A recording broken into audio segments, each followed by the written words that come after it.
My name's Carter Jones. I do things. Right. I'm sure we'll talk about the things that I do. We'll talk about it. Yeah. So I always start out the show with the same question, and that is, what was your first concert? It was I went to see Shinedown, which they were support for Avenged Sevenfold and Buck Cherry. That was I was 13. My parents took me to that, and that was a thing I will not choose to do ever again in my life with my mother. Ooh, why? If you happen to know anything about Buck Cherry, is their biggest song is Crazy Bitch, and the rest of the chorus is that you fuck so good, something, something, something. I was 13 years old and my mother was there and I was trying to enjoy myself and it was not easy. But were you still like having a good time? Oh yeah, I mean I fucking loved Shinedown at the time, so it was very cool. It was quite a big production to integrate myself into that world. I think, a couple big things, and then the rest after that for me was like smaller niche subgenre stuff that I started doing as I grew up and became responsible enough to enjoy things on my own without the supervision of my parents. So how did you know about this show at 13? You were just a early adopter. My folks were always pretty big music heads. So I think that translates into why at such a young age I was into stuff. I mean, my dad was the one that showed me like Korn and Marilyn Manson and all that kind of shit too. So, I mean, when I was 10, I was of an age where I experienced pre-internet life briefly. Right. At least the CD era, occasional cassette era. But by that point, I had access to, I had a secret Facebook account that interesting. So you were listening to some hardcore music pretty early on. Yeah. I mean, my mom is and still is sort of like she likes everything, but she's more of like a country nut. But because of the amount of music that was present for me, there's video of me at 3 years old fake singing into a microphone all the lyrics to a bunch of these country songs that my mom would play all the time. So there was always that bone in my body, I think. And when I would find a band that I liked, especially, obviously I would identify with a vocalist or something because that's what I was doing. Yeah. But there would be a need for me to like achieve something similar. Like I wanted to do that. And when I started going to shows and seeing what that was like, that was even more reason I was like, I would like to do that.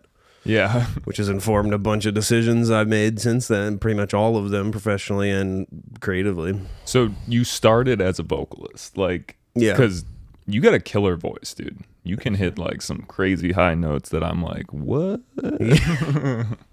But so like you said, you've been singing since like 3, just for funsies. I mean, that was, and that wasn't like, I didn't know what I was doing at that point. I was just having fun.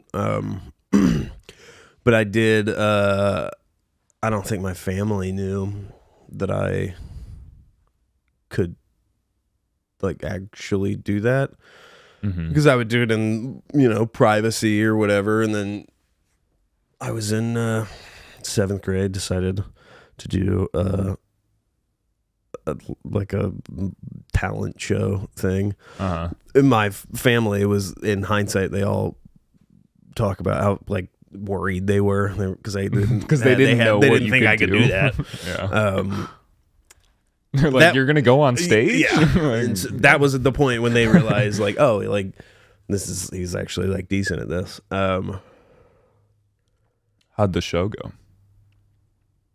The talent show. That show, it was good. Yeah, I mean, if I watch it now, I would cringe. Yeah, that's normal. But at the time, I was pretty picked on and bullied, and I was the weird kid who wore red skinny jeans and studded belts and tried to look a certain way, even though I just still looked like a awkward fucking kid. Yeah. So I wasn't necessarily like the coolest kid in town. That sort of, I wouldn't say that shifted, but people then understood More like, because I wasn't good at sports. I wasn't anything like that.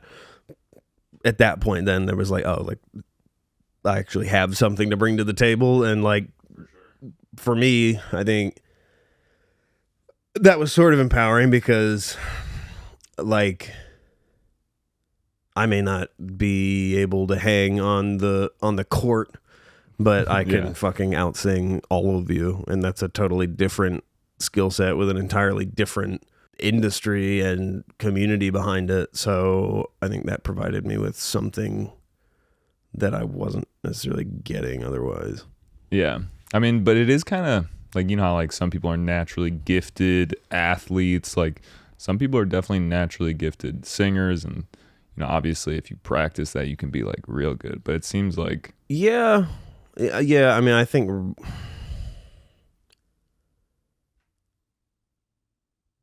I don't know if I would say it's like a born with thing as much as it is just like starting and playing with your voice from a young age and learning how to manipulate sounds, and then rhythmically. I also post that, but you know, I was doing like theater stuff through middle and high school. I studied classically when I was in high school. I was doing like Latin, like operatic stuff on the side, really just to train. Yeah. So I did put in a lot of work too. You know, I was decent, but you know, I could go back and listen to. I was recording music since I was like 12 too. Those years of like strengthening that muscle, and obviously like growing up, right? Literally like pubertizing, like your into body my voice, yes, becoming older, yeah. Like, that all helped, but coming into it with a foundation of sort of knowing how to get those tones and hit those notes and having an ear for pitch and timing and stuff. Yeah. That obviously helps. You know, what are you doing when you're studying like Latin operatic stuff? Are they like doing scales? Like, are you? Well, that's part. That's songs? Like a warm up. You know, right? Would be different, different scales and patterns and sequences to literally just safely use your voice. Yeah. Which is something I fell out of really hardcore after high school. You know, I wasn't like, I'm not gonna warm up. What the fuck?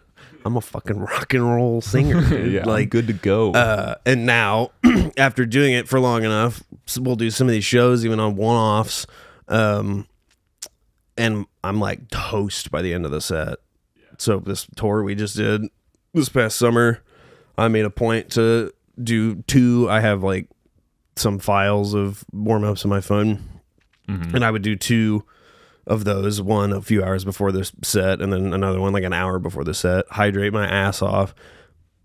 9 days straight, 1 off day, and by the end of that, everything was still functioning. Everything was great vocally for me. So the importance of that actually, taking care of yourself, fixed. Yeah, because I wouldn't have been able to make it through that. I would have been crashed by the 3rd show. I would have been like, excuse me, like. Yeah, that's tough, dude. But I'm also singing intensely. Yeah, no, I know. I've seen loud, high, aggressive. Not always. There's range to it, but you know, I'm not singing like fucking lounge music. Like I'm pushing my voice the whole time. Scat. Yeah. So I need that. You put a lot of power behind it. Let's actually. I'd like to listen to. You sent me some Origami Button. There's 2. There's 2. OB tunes and 3 other ones that thank you for giving me a reason to actually try and finish. You gotta have at least a get deadline. them to a point where you know, I mean, they've been sitting there with like a couple minor changes needed to be made. Yeah, for a very long time. I'm the same way. I'll talk about it more in a bit, but burnout has been a very, very real thing for me. Yeah, lately. Well, just in general, lifestyle and hobbies being the same exact thing.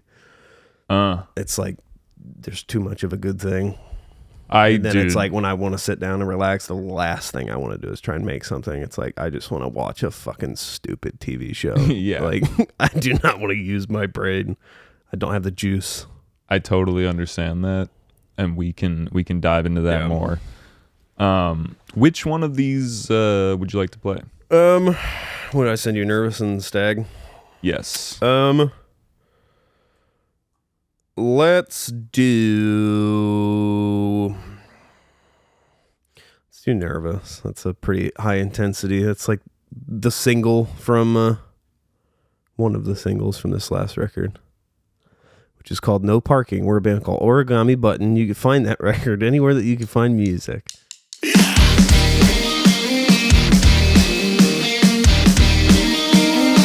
feel there's something in the air.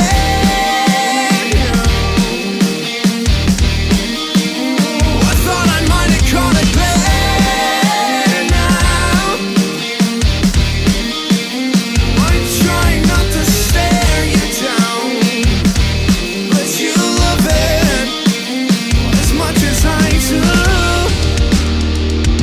It's tossing, turning my mind like it's the first time. You make me nervous. I watch from a distance. I didn't wanna lose it. I want to work at a powerful woman. Baby, I'm nervous.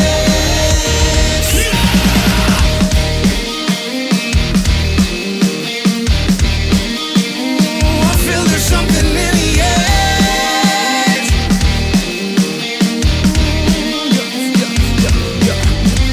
Having another psychedelic self-destruct in my head about God knows what. Oh, come to find out you've been doing it too.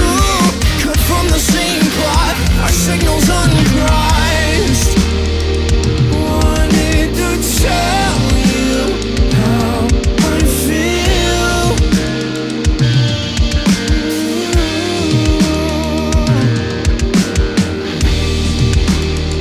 Still too afraid to seal the deal until a shared affection was revealed. Baby love, I've never felt a sweeter touch. Make my eyes roll back in my head so hard that I can fucking see my brain. Whenever your skin's on mine again, I know now that you know that this feeling is something profound. Yeah. Your ocean gaze on dragging me down. Hey, but I'm fine with drowning in it. Yeah. I know there's something down.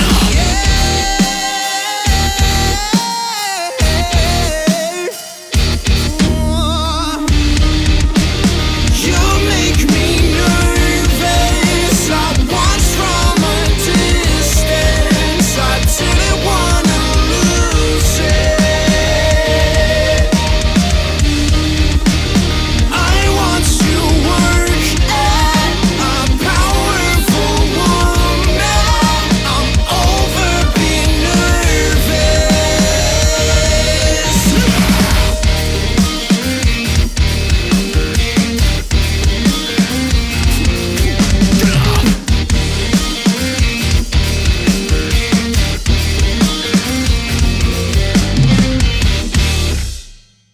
That sounded good, man. That mix too. Woo. That's funny you say that because I'm sitting here the whole time being like, Really? okay." Well, yeah. I wish I could have.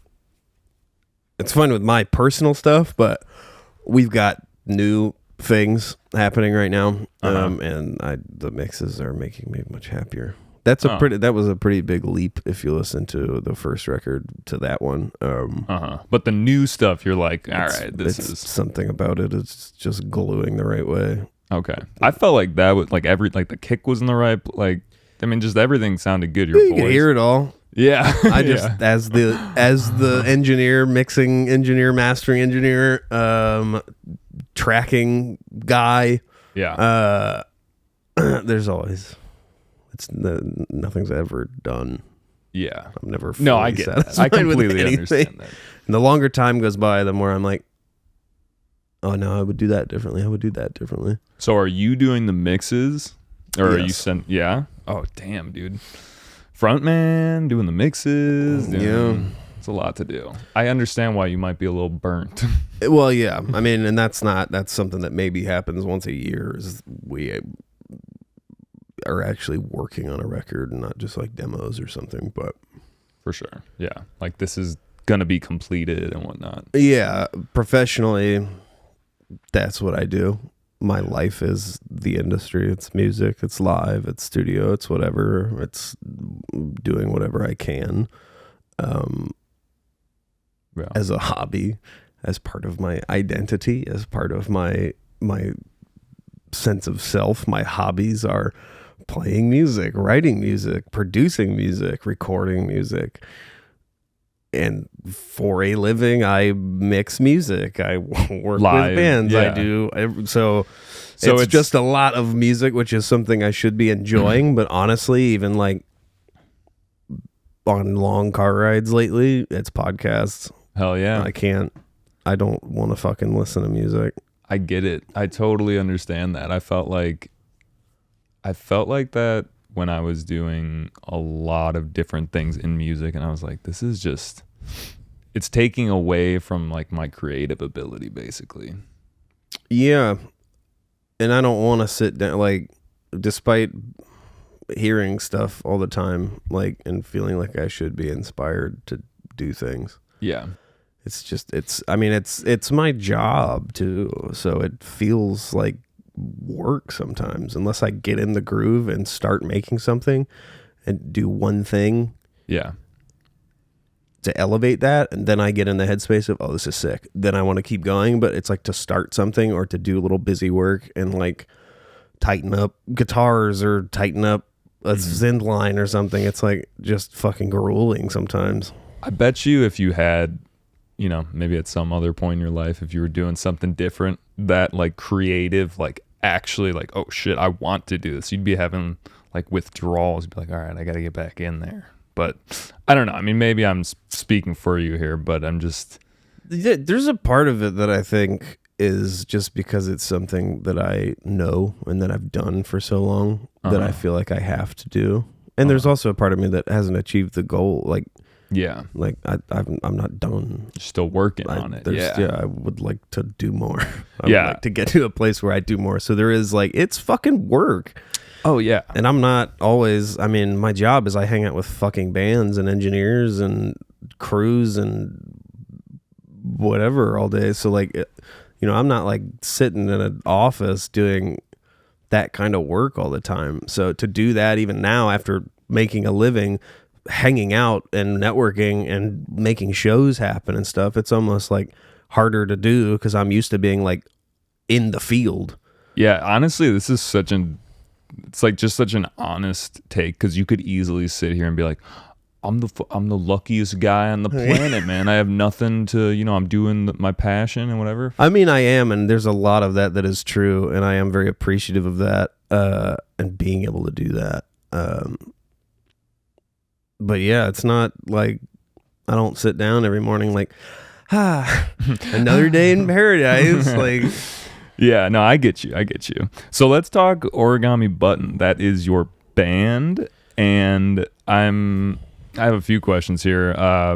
You know, how did that start? How did you guys meet? Is that a Chicago thing? Did you guys meet in Chicago? Yeah, we're all Columbia boys. Columbia College, Chicago. Yeah. Me too. I went for audio things with the intention of getting a music business minor. I took a class and I fucking hated it. because it was not the side of that I liked. It was very matter of fact, very legal, and that took the art out of what I was enjoying doing. So I ended up going from studio, using those electives to take all the live stuff as well. But our bassist has, I believe, a music degree and audio minor or something. The other guys all have music degrees with music business minors. So we're all little sluts for for music for that. And that, yeah, we met.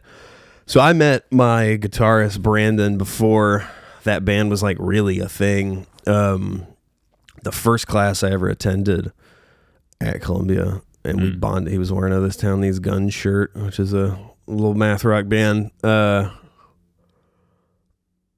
We bonded over that, but we didn't like hang out or anything. We just like got in touch on Facebook or whatever. And years went by. In the meantime, when I wasn't around or seeing him, he had formed this little trio with him, another dude, and Matt, who's our current drummer. And then, funny enough, the reason I found out about that, sorry, I'm like, when I talk a lot, I realize I'm like, I forget to breathe. Well, you had a show last night too, so you're like a little winded from that. They were tracking for somebody's like class project or something, and I walked in on the session because my boy, who actually I just came from his place right now, we lived together in Logan before I left. He was one of the engineers on that session, and I walked in just to say what up, and I just fucked with it super hard. I was like, this is sick. Yeah. Who is this? What is this? And then I found out because of Ben, my friend, he's like, yeah, they're looking for a singer right now too. And at that point, I hadn't really played in a band for a couple of years. And I liked it, and I wanted to see what could happen. So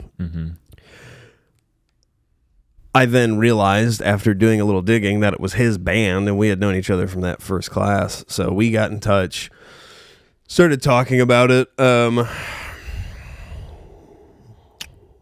I think it was a hypothetical question posed on like a fucking DM basis. And then strangely enough, like a week after that, I got reached out to by like a fucking like progressive metal band out of Florida. That seemed like they had a pretty decent following, and they were looking for a vocalist. So I was like, maybe I'll see where this goes. And even at that point, that wasn't really like my speed anymore. Like I did a lot of aggressive shit for a very long time. I did a lot of like heavy band stuff for a long time. But I was kind of getting tired of some of that. Yeah. And I just wanted to use my voice in a different way. I was tired of just like the whole time. And that's kind of what that band called for. So I did like 4 demos with them, and I tracked it all the way I wanted to. I like didn't do a lot of like screaming. I did a lot of singing and like weird shit that I thought was pretty cool. Eventually it got passed back to me that they had sent all that off to their label, and the label thought it was quote unquote too different. Oh, so that was the like, most vague. Yeah, it's too different. Okay, that was like a wasted month and a half of fucking work and conversation and contemplating, like, because there was talk of like international touring and stuff. Like, I won't say the name of the band because I don't. You don't want to give it energy. Yeah, I don't fuck with them really anymore. Yeah. Because that was just like the lamest fucking excuse. Like, and I think the dude that I was like in touch with actually liked the stuff, but it was just like, oh, sorry, like the label, the fucking the money, the money isn't there for that. So yeah, we're not gonna do that. Damn. So then after that whole thing, I got back in touch with the guys. So I was like, yeah, that didn't work. And we started playing together, and it was like the perfect fucking marriage right away. Yeah. That's and that awesome. was like within the month that we all started playing together. We basically solidified a lineup with 2 other members who weren't currently with that band, and it's still the 5 of us now. So, was it called Origami Button when it started? Yes. Do you know what the name means? Yes. Can we divulge? It's a. I think at the time that I joined, I thought it was real dumb, but it sticks with you. It lends itself to fun merchandising ideas and artistic interpretation. It's a SpongeBob reference. So the invisible boatmobile has an origami button. Oh, fuck, yeah. And then they just like... Dude, oh my God, that's funny. So, I mean, it's a very obscure single episode reference of something. So That is so obscure, like even me. And I'll quote SpongeBob all the time. Like, yeah, I'm hoping we don't get to the point where Nickelodeon comes for us. I think you'll be good. That doesn't That's seem pretty trademarked. obscure, yeah. Yeah, we actually need that back. Okay, cool. So thank you for a little bit of an origin story. Yeah. I wanted to ask you about, you were talking about like you were done screaming or, doing like that. Yeah, I mean, because it was also just fucking tanking my boys. Yeah. There are proper ways to do it. There's proper I ways. used to be able to do it fairly well. Can you do like a pig squeal? Today, maybe not. It's like the problem is, it's like if you're dry at all, it's just like, it just sounds like you're fucking coughing or something. I used to have like a much easier time screaming and singing and alternating lately. Like if I really go for it live, even with the guys right now on some of we don't have a ton of those parts, but like there's a few. And if I like rip into them really hard, sometimes I just like, I find that like toward the end of the set, I'm just dry as a bone vocally. So Origami Button, I saw on the page, it's like math, rock, and also other. Yeah, it's fucking things of alternative that nature. rock, but Gent. No. yeah, not quite. But it's got that like chung chung. Sorta. It's a little more palatable, Yeah. I think. And I say that not because No, I not dislike any of that music, but you could show it to your grandma and she'll be like, "Well, this is nice." It's Not some of the songs. It's got a lot of energy. Yeah, I mean, this is the first project I've ever had where I could like actually, I think my folks and relatives actually like feel like they can support it. So, Yeah. which is like, I mean, we've gotten very lucky with playlisting and Spotify plays and things. I think partially for that reason, because it's a lot easier to throw on. It's a lot less like in your fucking face than some of the other stuff I've been doing. Yeah. I mean, it's in your face in a different way, but it's not like just like Yeah, it's still wall of soundy with like the guitars being some of it. or at least that last song. Yeah. But your voice is very melodic and like, doing a lot of stuff there. I call it alt rock at core because that's an easier term for people to digest.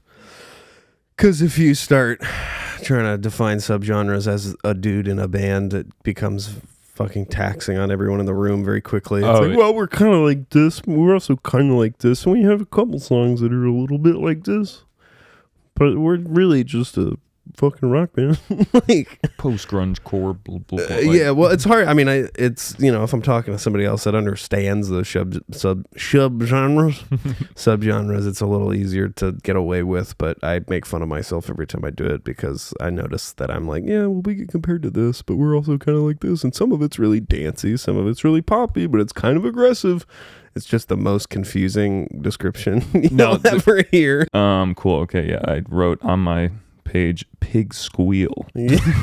That's about as good as I got. That Right was now. pretty good. That was pretty good too.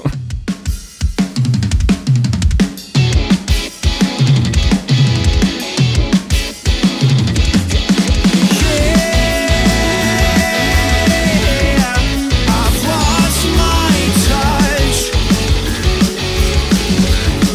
It seems I'll never get any better at making friends or socializing.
Damn, that's up there. This is a spicy meatball.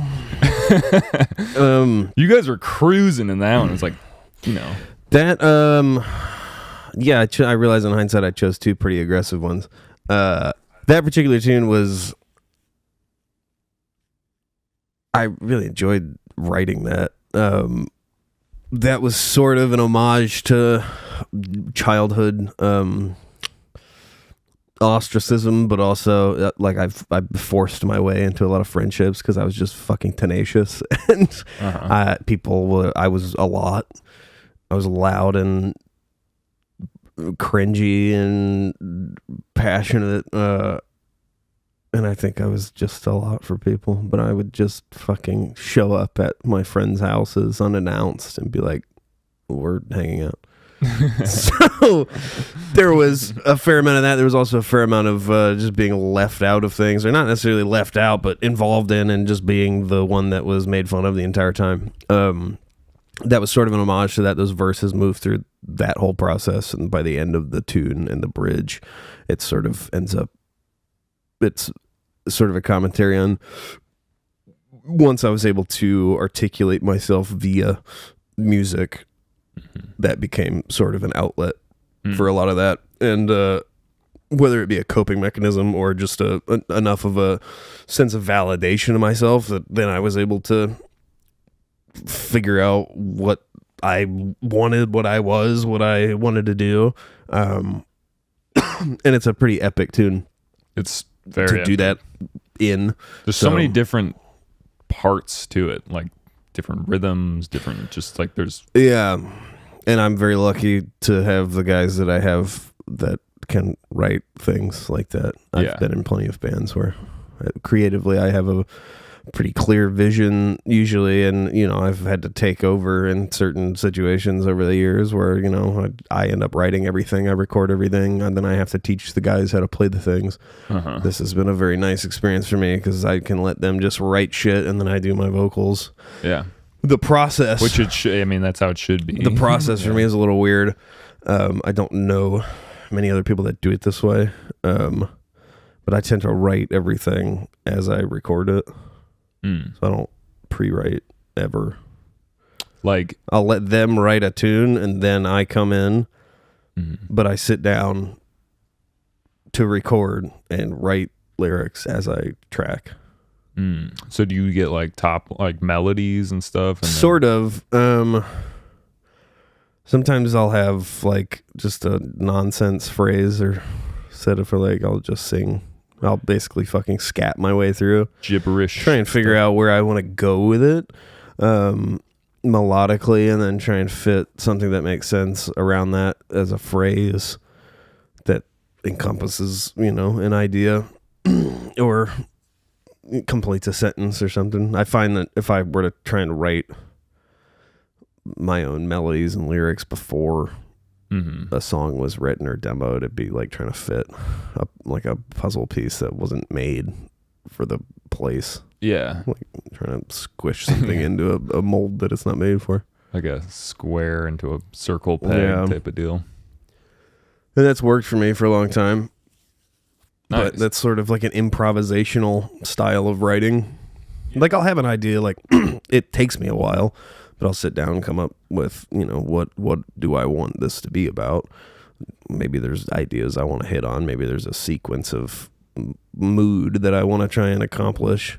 But generally it's just trying to figure out what fits, what feels good, what sounds good, and then I lay a billion harmonies in the back. Yeah, I was gonna ask about the harmonies. Like, is anyone else doing vocals, or they're all just me? It probably on the end of that tune, there's on the sides. Yeah, I was hearing. I was like, is that the same voice? I can't tell. It's for sure at least 9 channels of vocals happening at the same time in the end of that. It's two of the main melody panned out the same on both sides. One harmony panned out the same on both sides, a different harmony. Sometimes a third harmony. Plus at the end of that there was like some like screamy, yelly stuff going on too. So if it was 3 harmonies, the main vocal and the others, it would be 11 channels of vocals, which is not, I mean, That's thick. That boy thick. yeah, it's a ball of fucking, I sound like a Meatball. beautiful choir of me's. Yeah, no, straight up. People that can sing, I'm like, you have a superpower. Like, I don't understand. Yeah, those aren't incredibly hard. No. It's the trying to integrate it into like a yell Yeah, at the end that was the part, tricky, yeah. the tricky bit. That's harder for me to do live because then it kind of just if I don't have the layers behind it, it kind of just sounds like I'm going like like. Do you think about that a lot when you're like, all right, fuck, well, this is gonna have to be performed live? Like, Yes, I used to a couple of the early things because I write everything in the studio while I'm recording, and I can fucking do whatever. I could do as many takes as I want to get something right. Right, And it's my yeah. fucking studio. It's my workflow, so it's very easy for me to sit in that environment and perfect it. And then it's like, oh, I fucking have to do all this in one go live. Like, there are a couple tunes that I request every time that we play them. They be at least in the front half of the set because they're just like up here the whole time, and I don't get a break. I'm just like pushing the entire song because I could do Yeah. it in the studio. So there is definitely consideration of that. Now, that doesn't necessarily stop me from doing cool shit if I think it's going to sound cool, because then at the end of the day, it's just, I mean, it's a challenge for me to do it live, but that's how you get better. So if I think something's going to be worth it to do, I'll do that. But also there's a part in one of our tunes, Peach, that the harmony line became the main line because I realized if I were to try and sing that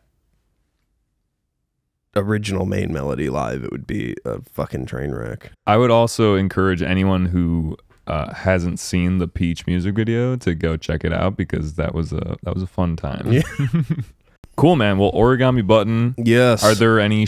This was the last show of the tour, so you guys don't. Well, yeah, it wasn't. This was a one-off for us, but as of now, there's nothing on the books until there's a possibility of February dates on the road. All right. Well, keep your eyes peeled. Go give them a follow, and you will know in that regard. Cool. Well, let's do a little switch gears now. Yeah. Now we're switching to Carter M. Jones. That's me.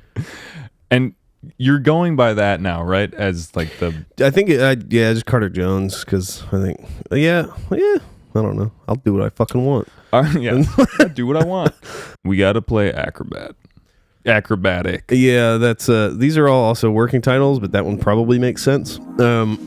Yes, this is probably one of my favorite things that this is like a couple years old that Really? I have gotten into and cleaned up quite a bit, but the idea was definitely started a couple years ago.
Let's talk bass music. How did you get into that whole realm?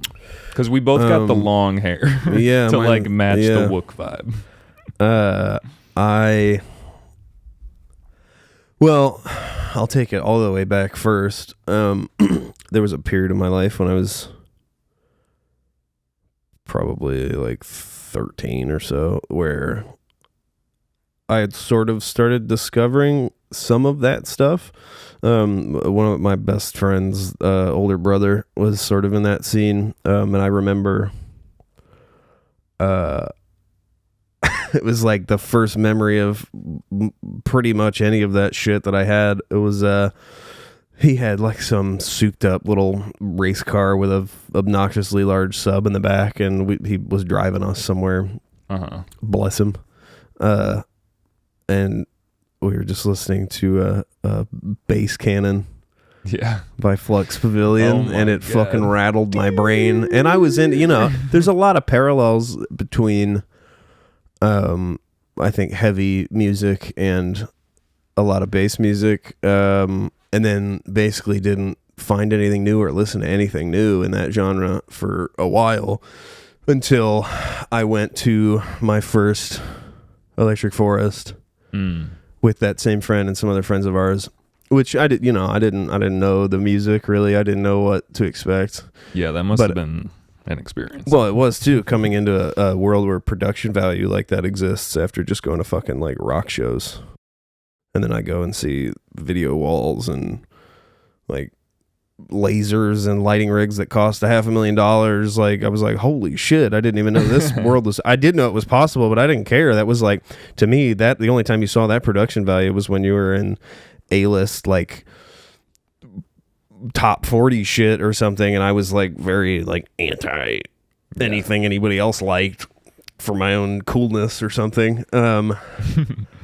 That was sort of like life-changing for me.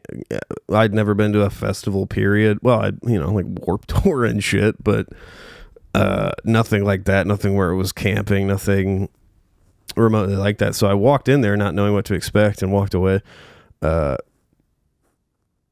looking into a lot of stuff. And that was the first time I'd seen like a Bass Nectar set.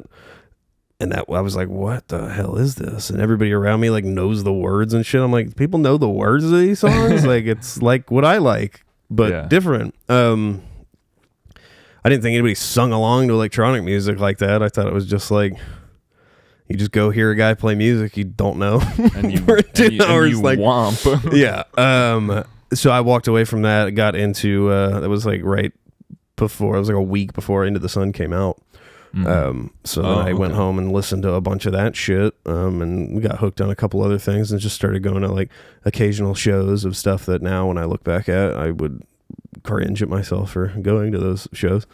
But and then I haven't not gone to Forest since that year, and that was 2015.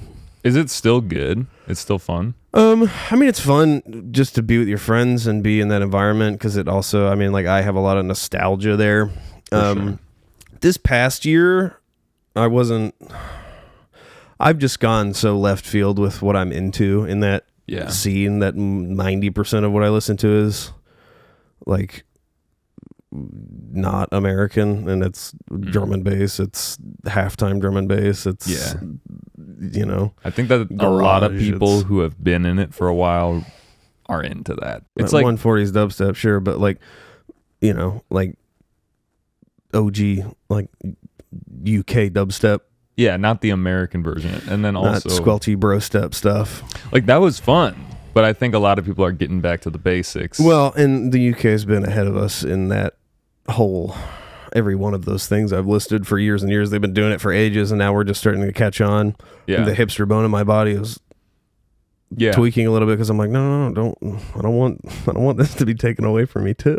Like, I don't want every American producer to start all of a sudden being like, I'm a drum and bass guy. Yeah. Because it is happening right now. Well, it's for sure happening. That's like inevitable. Yeah. But this past year, the lineup for me, I wasn't like crazy about it. I had a good time. Mm-hmm. But honestly, next year I might just try to work the fest. Yeah. Yeah, that'd be cool. Because I can. Ooh. Yeah, that'd be sweet, dude. Right around 2018, 2017, I started going to a lot of other shit and other festivals. Mm-hmm. And that's sort of around the time that my taste shifted. I started going to Infrasound, which I also have not missed since I started going. Where is that? It's moved around quite a bit, but currently it's Harmony Park, Minnesota. Okay. But it used to be in Wisconsin, and at 2 different locations. But that's like the whole thing sound system culture based. Yeah. Like the whole fest is built around that. So it's all of those guys I'm talking about from the UK. It's all, the first one I went to was like Slugwife's US debut, basically, aside from the one show they did in the Black Box the night before. Word. And that turned me on to a whole other realm of shit, and the production value, not production value as far as live shows, but I mean like sonically, the production, the mixing, the engineering is like just sound design, everything was just more impressive to me, and it just locked in a different way. Yeah. So that's sort of, I haven't really looked back too much since then. Yeah. I mean, it's interesting, the whole scene. Like, I got into it and I was just like going to like tons of different bass shows, like in Chicago, like Spring Awakening and some of the more commercial ones, but also getting into some of the like more niche ones also. But that's the other thing with that particular thing is, sorry. Yeah, no, you're good. I think maybe the last year was like the biggest, and it's still, I mean, it's under 10K. It's under, like, the cap is not huge, so it's unique. It's, a lot of if you go to that kind of shit, a lot of the people. It's a lot more family oriented. This past Forest, for the same reason, was also incredibly overwhelming to me, because I have been only going to small fest basically for 2+ years. So going back there was like, holy shit, there are too many fucking people here. Like, I am gonna get trampled. I'm just trying to find my friends. I need to go to the fucking bathroom. Oh, I've got to wait 30 minutes to go in a bathroom that's got shit piled up past the fucking seat. So there are parts of it that I'm like, this is not for me anymore. Like, I just got used to like all the homies being at the same fest, and it's really respectful because everybody's friends. Like, there's not a bunch of like randos that come just because they've heard about it. Like, which you get a lot of at big commercial fests just because they're fucking big. Oh yeah, no, that makes sense. I feel like the longer a festival is around, like Lala is just, I mean, it's also all ages, so it's just like a shit show. But it's also, they're booking artists that, everybody fucking knows. Yeah. These small fests, if you're not in the underground sort of subgenre scene, you're gonna be like, I know that one, but I don't want to fucking go to that for one person. This is like something I wanted to talk about is like in that scene, it's very like family, like you were saying. Like you feel like you make some like genuine connections with people. And that was the thing where I was like, oh, this is, like more than music in a sense. It's like I'm meeting a lot of people. A lot of people are like hippy dippy, which like I love. And then, but there's always like the other side of it where it's like, yo, bro, like you're a little too burnt. Well, honestly, and that's sort of with that particular subgenre, and especially like the UK stuff, it's not so much of that as it is just like a bunch of people in all black that come and just like it's not a lot of like nobody's wearing flower crowns and shit. It's like hardcore devotees they've done that for sure, basically. And it's there's not an elitist thing here, and there's not like you don't get to that when you fucking wake up or something. But like that's exactly what I was gonna say. There is sort of a graduation. Do you feel like you're kind of on that wave? Well, yeah, for sure. Yeah, and it's easy to say that and elevate yourself or whatever, but I mean that without there's no hierarchy way. But like most of those people that are into that have gone through the other scene too and have found that this is like a little more I don't want to say adult, but it's a little more like refined and like I don't know, like no, I agree. I do kind of miss the freeness of like that older scene. But I don't know, there were some bad actors in that scene too. Like I feel like it's for as much like plur as there is, there's still just like some sketchers. Like well, yeah, I mean in regard to like bigger fests too, and there's you get everything. So as much of that there's also a bunch of fucking chads who are just trying to get their dicks wet. Yeah. Like for sure. Which is not that's not what we go to those for. Like, I don't want to watch some fucking sleazy dude like eyeing all the girls around me the whole night or whatever. That's not the vibe. That's not what the point is. Like, you want to be safe in this environment. You want that family experience, and you sometimes don't get that when it's that big. I also just wanted to ask you, and we can, depending on how this conversation goes, we can cut it out or whatnot. But you mentioned seeing Bass Nectar and being like, holy shit, this is some crazy production. And like some of those concerts that I went to that were of his shows were like very profound in my life because there was this sense of connection and just like greater good that I wasn't experiencing in other places.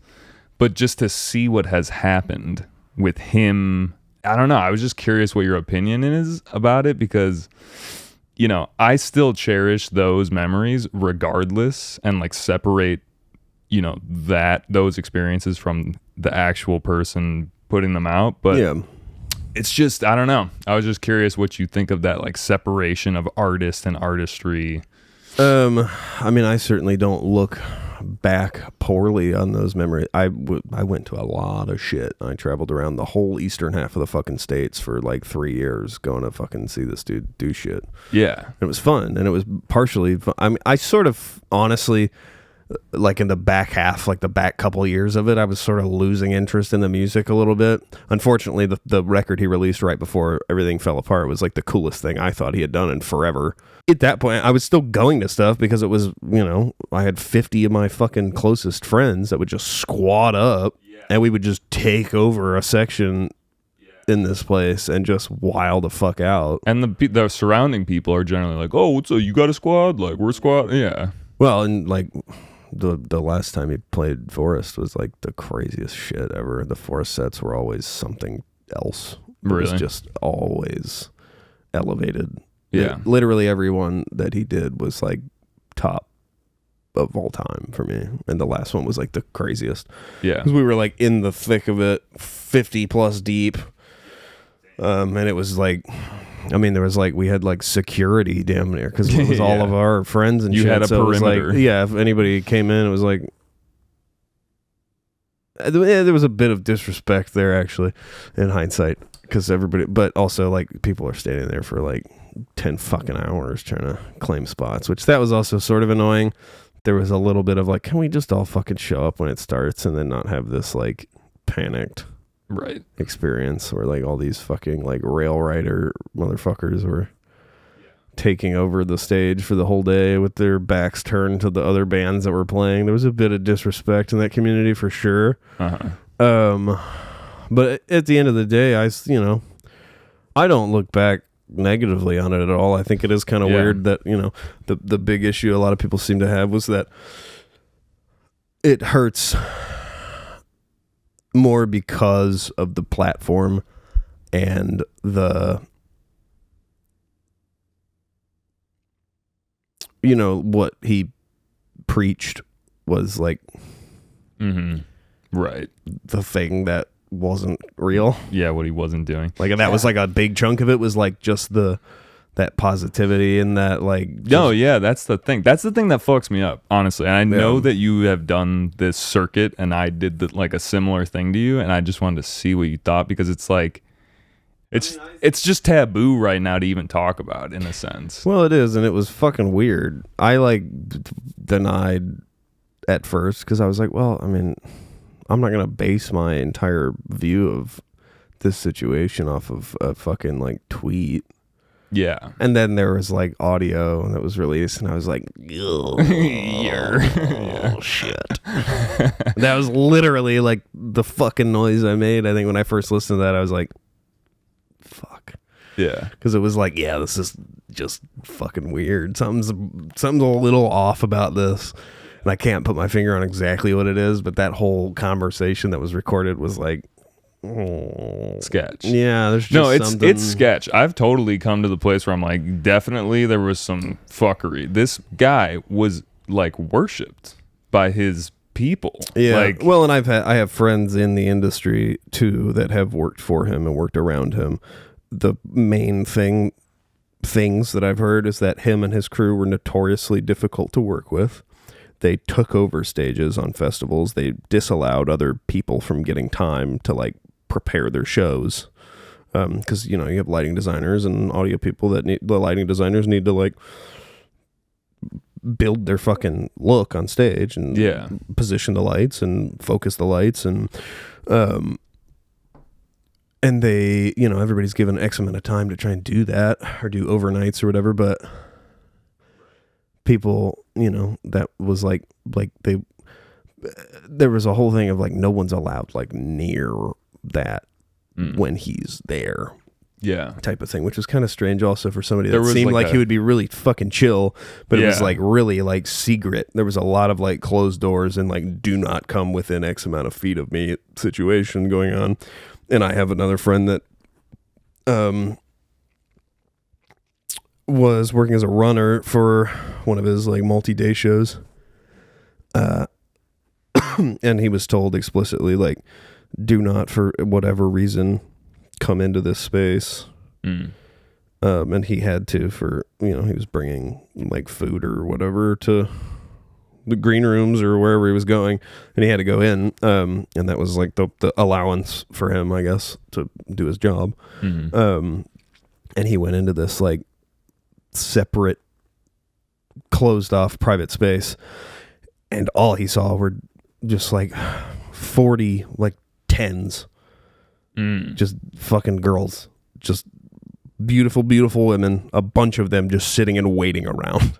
Dude, what? And so I've heard enough from people that I know and trust to also know that this shit has been going on for a while, and it has been just weird. And there was also a part of me that at first, part of the justification for it was like, I knew dude like grew up in a commune, right? And I was like, maybe this is just like a super like free love thing, but then it's also like, it's kind of fucking predatory.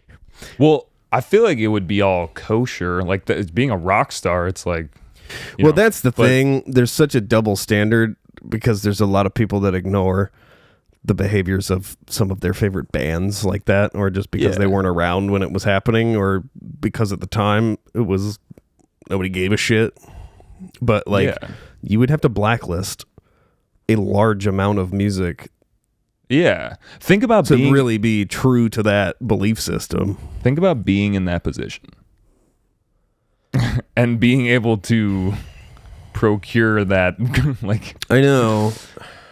It's like It would be one thing. I mean, yes, there's power dynamics and stuff, but if there's a fully consenting adult person, yeah, right. I don't fucking think that's like really a conversation we need to have, except like don't be a fucking weirdo and a dickhead. But when it's when you're 16, I'm going to start flying you to shows, and Yeah. it was just weird. And it was like, was he waiting until not you were good. 18? Like, just so it's Definitely not legal, good. but like also Yeah. you're fucking like 40, bro. Yeah. Like, that's just not a good look. It's just weird. I mean, at the same time, you got people like fucking Leo DiCaprio who date super young people, and like people make fun of him for it, and it's like a known thing, but nobody's like, cancel Leonardo. Like, Yeah. Well, I guess there's no like evidence that's like they're too young. well, You know what I mean? yeah, and there is a difference, but I'm not trying to. It's difficult to talk about because It's I don't want to difficult. seem like I'm making light of it in any way, because it was fucking weird, and I don't disagree with any decision that's Yeah, been made. me too. But we're just like like we both had love for it, and like that was a big part of life almost. Like Yeah. just going to shows like this. well, and that was sort of the introduction for me too, because of that story I told. So like there was always a sense of like nostalgia whenever I was in a room with those people, like seeing that show. I don't know. Is this just like a path for like anyone that acquires that much power? Is it like that whole thing where it's like absolute power corrupts absolutely type of thing? Like I feel like that's kind of what happened a little bit with people in this position, not even just specifically him. Well, I but- think when you're given the freedom to do that, yeah, and get away. and with if it. you're not, if you've got temptation that you can't fucking control or address, or like if you've done it for X amount of years and nothing happened, why would you think there's anything wrong with it? Like, And this is just like a human nature thing too, where I'm like, people are continuing to try to grow, and it's like, what's the natural human thing to do to make, what's the next thing? And it's like, I feel like that's why we get these like child predator people in power. They're like, well, what's like even more off limits? It's like, ooh. yeah, That's the point where we need to like not let them get too much power, or like you really got to check yourself. yeah. I mean, I don't think that's necessarily human nature. But that's the thing that's fucked, is it's kind of in there a little No, bit. I don't think. Not the predatory underage thing exactly, but like just, I mean, I don't think there's. I don't think age and if you go back to pre-civilized society, right. nobody was like, "Oh, are you 18 yet?" People were just fucking. Yeah. So I don't think there was like a taboo about that, because it was just like, "Oh, you're fucking 16, you can have a kid, let's fucking do it." That was the drive, is just fucking let's make a baby. Yeah. So I don't know. I don't think that is innately. I think that's just a societal taboo. Right. And there is something to be said about that, because there are, these are underdeveloped Right. people that their decision making is potentially flawed, so they're not fully capable of handling themselves in a situation like that. If you're putting pressure on it, a younger person who's impressionable, they're more likely to cave than a 30-year-old woman who's known how to deal with fucking creeps her whole life. Right. But we also live in a different world now, so those Yeah, we rules don't have to live- adapt. We don't live in a world where we're like out in nature, Yeah, like rummaging around for berries and shit. We're like, we told ourselves we're in a society, so we got to act Yeah. that way. So it's Yeah. like, yeah, it's just interesting. It's a man-made rule. Yeah. For, I think, a good reason. Yeah, I would agree with that, but it's it's just it's a fun thought, I guess. It's- we decided that at some point someone decided that, Yeah. and it was like 18. Yeah, okay. 18 seems right. Yeah, I mean, 25, fully developed. what is it? If you're both under 18, it's okay though. Yeah. There's a bunch of fucking gray area. There's It's pretty clear when it's like you're 45 and she's 17, but like if you're 17 dating a 19-year-old, that's when I'm like, That's fine. you can like actually get fucking like fucked. Yeah. law banged for that. Yeah. Is that a word? I like it. Thank I don't you. know. That could be a new song. Love it. Law banged.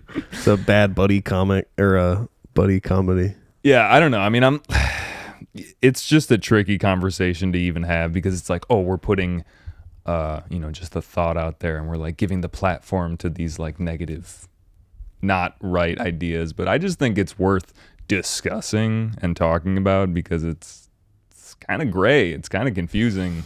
Well, there's been a lot of it. Yeah, there's lately. been a lot of it. I yeah. just made a little post because especially here right now in yeah. our scene, Right. there's just been a lot of people, not only artists, plenty of artists, but also just people that have worked around here and have been in the scene and stuff that have been getting called out. And Yeah. I mean, my whole commentary was basically just don't be a fucking creep. Don't be Don't weird, be, bro. don't be a predator. Don't just be a decent guy. And it's all dudes that have been getting canceled. Yeah. So I say guy, not to exclude, but to illustrate the fact of what it is. I don't understand. Like, I'm a mama's boy, so I think I've got. I don't know if I'm not saying that's impossible to not be a fucking creep if you have a close relationship with your mom, but Yeah. like I grew up respecting women. I still am a pretty feminine guy. I tend to slip right in and fit in with the girls. So it's Yeah. never been a thing. I'm not like, that's not Me like, too. I don't understand it almost. I'm like, how can you not just like read the fucking room, dude? If somebody's not interested in you, that's it. You could still be there. Yeah. You don't have to fucking press yourself. Just be like, okay. And then be a friend, be somebody that's likable, be conversational, be like, but if you shoot your shot Yeah. and it's not reciprocated, back the fuck up. Yeah, Like, it's not a fucking hard concept. So I don't know. There's a part of me that just has zero fucking tolerance for that because it's like, well, Yeah. Sorry, dude. You lost. yeah, Like, yeah, and like I don't be feel a bad sore for you loser. because you didn't handle this. Like I get people are growing and stuff, but like people have to. Yeah. People but have to get put down enough to Yeah, fucking if you're in actually a- make that decision. Because if you're not getting put down and you're not getting called out for doing that shit, you're gonna keep doing that shit.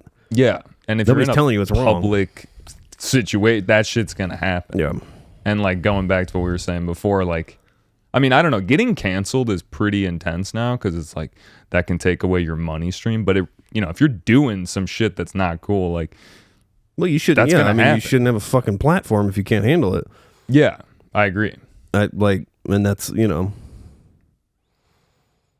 there's empathy. I have empathy for this situation too. I understand that, like I said, people are growing.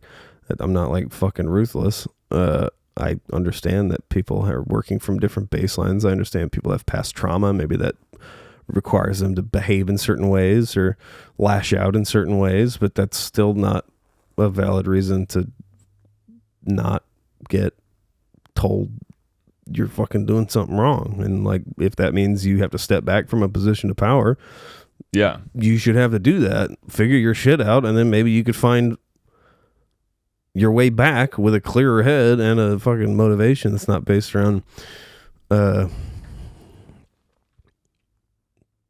sexing. Yeah. Don't hurt people, bro. Yeah. I know who hurt you, don't hurt people, basically. Like, Yeah. I mean, don't hurt yourself. I don't know, man. You just gotta like, if you got demons, don't let that become like part of who you are, like, and the way that you act, or I don't know. I don't know what I'm trying to say. Like, just get some therapy, bro. But then again, some people don't know that that's an issue. That's the thing where I'm trying to get at. It's like this gray area of like, is that a problem, or is that just like is that just like I a think it's certain both. character type? I think it's both. I think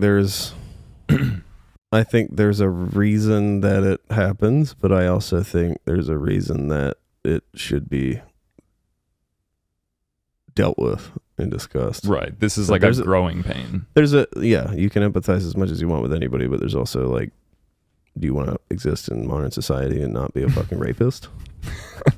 Do your homework. Yeah, dude. Don't do that. Like, you fuck. Yeah, that's a pretty good way to just like distill it to like, don't be fucking weird, bro. Yeah. Like, come on. All right, cool. Well, that was a fun combo. Nice side track. I was trying in my mind to think of a way to really poorly segue back into something else. No, it's cool. We just go do hard cut. And we're back. Yeah, here we are with that hard conversation. Do you want to do another tune? I was just gonna say let's do another tune, and then I'm gonna ask a wrap up, and then we'll call it a day. Cool. Let's do the collab tune, the Brunk thing. Oh yeah.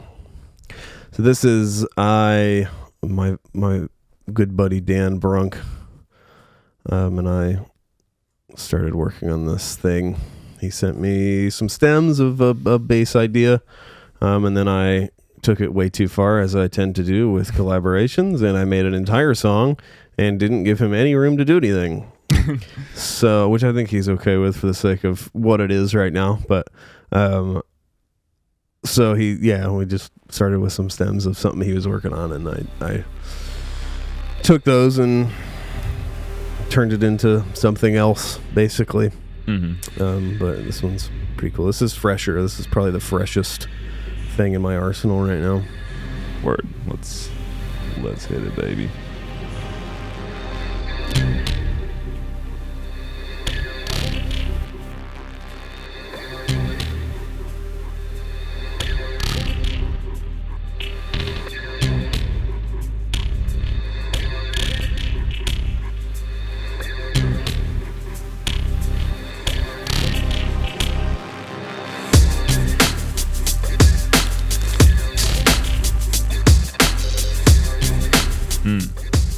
Like this beat. It's one thing I've taken from listening to a lot of that UK stuff, especially like Cursa and those guys. Percussion is like clean as fuck, and that's part of what makes it so snappy.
The second half was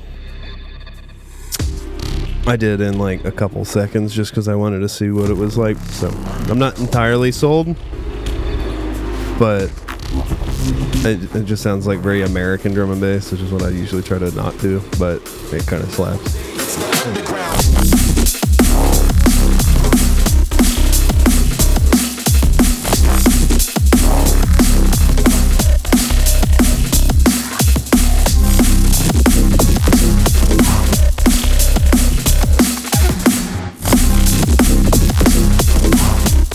That snare is just like poppy. Yeah, it's very like 2015 Noisia.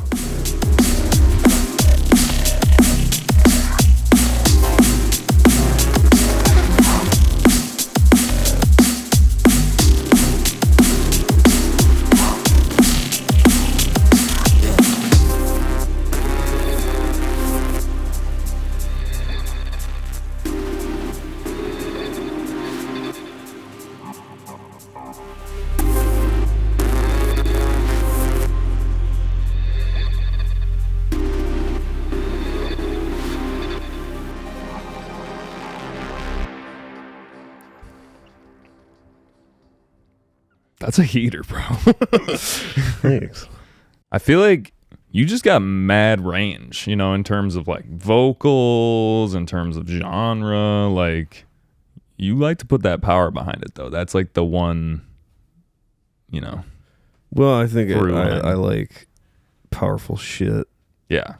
I don't like meek music unless I'm meek. feeling really meek. I mean, I like chill out stuff too, but I get what you're saying. Where it's well, so do I. But even within that realm, though, there's powerful. Like, I'm not talking like intensity or volume, but there's music that moves you in a way. Like, there's simple fucking music. Like, you know, I could throw on beats to study to, kind of lo-fi shit, and not think about it. That's fine. But like, if I'm gonna listen to something and it is low key, you throw on a fucking taiko track, you want to cry. Like, you know what I mean? Yeah. There's power in that too. it's touching in a different way, for sure. Word, man. Well, we have covered a lot of ground here, and to wrap this up all nicely, you know, a little homage to the first question I asked you. You know, I asked you what your first concert was, and now I want to ask you what like the best concert you've ever been to, your favorite, and it could be something you've performed, or it could be a show that you've seen, but something that just kind of like made you want to up your game. I'm thinking because it's gonna be like a fest situation. Probably it's gonna be either an infrasound or I went this past. I don't remember what month it was, but we went down to Florida, Suwannee, to do a Tipper and Friends event. Oh, and nice. it was like just something else. Yeah, his production is insane. Yeah, and it's his curated thing too, so everything was just on fire. Like, probably that or an infrasound. I mean, every time I go see those artists again, especially stuff from overseas, it's like it tends to ignite something in me. Honestly, you know what I will say? I'll narrow it down to a single set.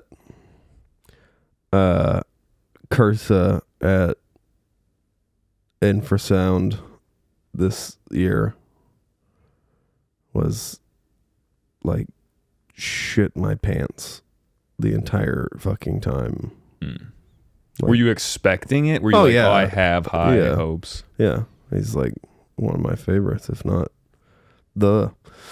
And we have a slight personal relationship as well, but like that was just something otherworldly that evening. It was just fucking perfectly curated and like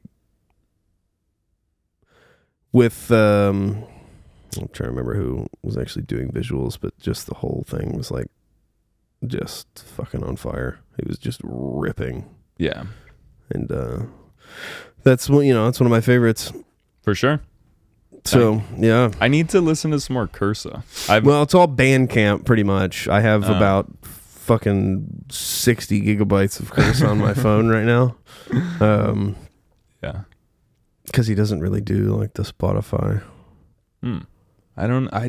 SoundCloud though? Like it's on SoundCloud? Some of it. Some of it, yeah. Like a single maybe from each release. But all the music is on, it's a subscription-based Bandcamp thing. Oh, okay. So it's like a monthly. And then you get access to the entire discography though. That's dope. It's like £7. That's actually like a cool model. Because you could also download all of it. Yeah. And just have it. Yeah. Being able to I feel like the real ones, you know, they put their shit on Bandcamp, like Mr. Carmack. I love him, and almost all of his stuff is just Bandcamp. Most people are on there, but they'll also participate in streaming and stuff, but yeah, he doesn't. He's just like, nah. I mean, I think he probably makes a lot more money having it there, and more people go there because they can't just listen to it when they're out and about on Spotify.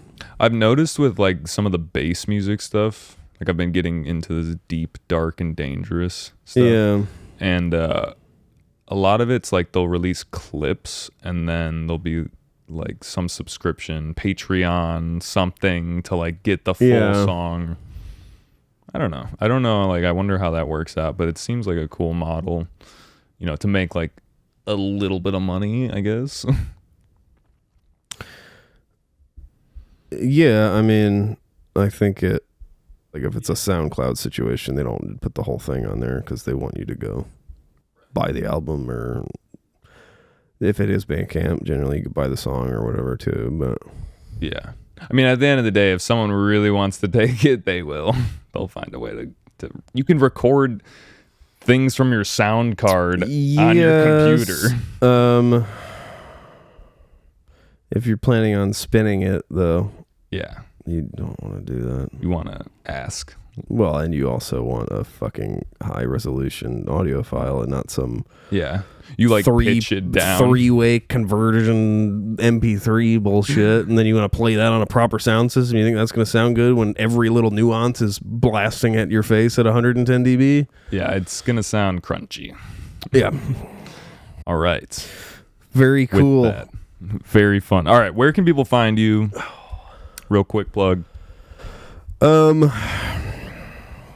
a good question. I mean, with the Origami Button stuff, it's at Origami Button on all of the at places. / Origami Button on the / places. I think I don't know. Personally, I haven't even hardly launched the project, but I have a personal SoundCloud. I believe it's just Carter M. Jones or something. And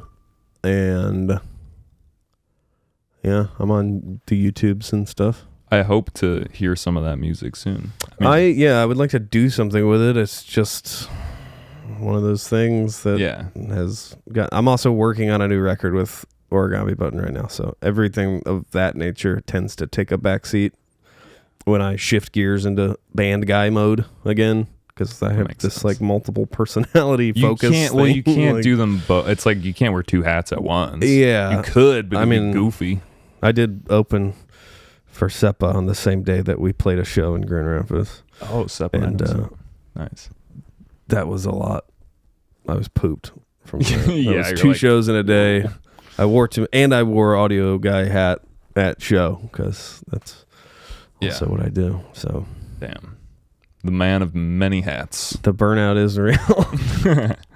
All right, guys. Well, thanks for listening. If you're still around.